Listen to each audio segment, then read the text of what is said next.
सरकार जहाँ भी होती है उनको हिंदू मुस्लिम, हिंदुस्तान पाकिस्तान, इन बातों के सिवाय कोई काम करने का इनका इरादा नहीं रहता। ना यहाँ के स्कूल सुधारे, ना हॉस्पिटल सुधारे, ना बिजली सुधारे, ना पानी सुधारा। करोड़ों नौजवान बेरोजगार घूम रहे हैं। हरियाणा सरकार को सिर्फ हिंदू और मुसलमान चाहिए और बीजेपी सरकार को सिर्फ हिंदुस्तान और पाकिस्तान के मुद्दे लेके जनता को मूर्ख बनाने का काम करते हैं। चरखी दादरी पहुंचे आम आदमी पार्टी से राज्यसभा सांसद सुशील गुप्ता ने किसान आंदोलन और 75% नौकरियां दिलाने वाले कानून को लेकर बीजेपी सरकार पर निशाना साधा है। उन्होंने पत्रकारों के सवालों का जवाब देते हुए कहा कि किसानों को धरने पर बैठे हुए 100 दिन से ऊपर हो गए हैं, लेकिन सरकार ने अभी तक किसानों की कोई सूध नहीं ली है। ऐसे में आज अन्नदाता सड़कों पर है।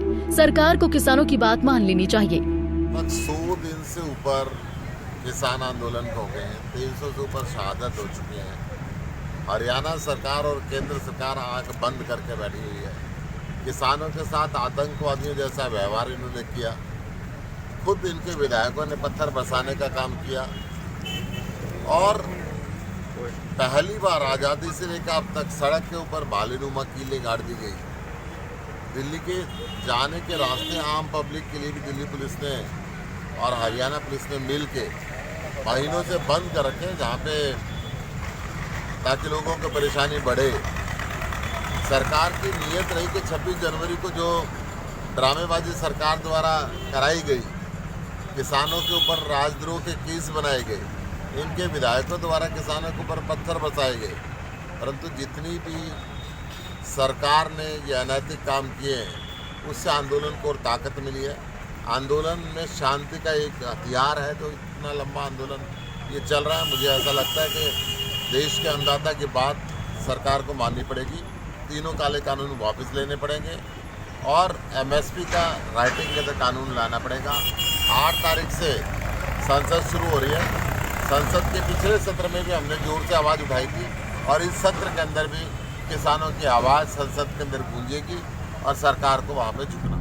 इस दौरान उन्होंने किसानों से अपील की है कि वो खेतों में खड़ी फसल को नष्ट ना करे, बल्कि जब तक MSP पर फसल ना बिके उसे स्टोर करें। मेरा निवेदन है कि फसल को तो ना उजाड़ें, क्योंकि पूरे साल इसी के ऊपर गुजारा है। वैसे भी देश के अंदर किसान को कर्ज के बोझ के नीचे डूब के आत्महत्या करनी पड़ती है, परंतु शांतिपूर्ण तरीके से हम आंदोलन करें और अपनी फसल को भी सहज के रखें। अपनी फसल MSP के प्राइस पे बिके तो बेचे, अन्यथा उसको स्टोर करके रखें। ना दे सरकार को, वो एक अलग इशू है, परंतु फसल को। साथ ही उन्होंने हरियाणा सरकार के प्राइवेट सेक्टर में 75% नौकरी कानून को लाने पर कटाक्ष किया है और कहा है कि हरियाणा का युवा हर सेक्टर में जॉब कर रहा है। बीजेपी सरकार केवल लोगों को लड़ाने का काम करती है। झूठ बोलते हैं। 75% से ऊपर जो छोटी नौकरियां हैं पहले ही हरियाणा के लोगों के पास है। ये सिर्फ छोटी नौकरियों में रिजर्वेशन की बात करते हैं। मुझे बता दें कि ऐसी कौन सी इंडस्ट्री है जहाँ पे हरियाणा के लोग काम नहीं कर रहे, परंतु जो सारी नौकरियों में सरकार, बीजेपी सरकार जहाँ भी होती है उनको हिंदू मुस्लिम, हिंदुस्तान पाकिस्तान, इन बातों के सिवाय कोई काम करने का इनका इरादा नहीं रहता। ना यहाँ के स्कूल सुधारे, ना हॉस्पिटल सुधारे, ना बिजली सुधारे, ना पानी सुधारा। करोड़ों नौजवान बेरोजगार घूम रहे हैं। उनको रोजगार नहीं दिया, महिलाओं की सुरक्षा नहीं होती, किसान सड़क के ऊपर बैठा हुआ है, व्यापार तबाह हो चुका है। हरियाणा सरकार को सिर्फ हिंदू और मुसलमान चाहिए और बीजेपी सरकार को सिर्फ हिंदुस्तान और पाकिस्तान के मुद्दे लेके जनता को मूर्ख बनाने का काम करते हैं, परंतु वास्तविकता धरातल पे काम करना चाहिए। जितने नौजवान पढ़े लिखे बेरोजगार घूम रहे, गुनाह के रास्ते पे चल पड़े, उनके लिए नौकरी का प्रबंध करें, व्यापारों का प्रबंध करें, किसान की बात को माने, किसान अपने ताकि खेत के अंदर काम करें।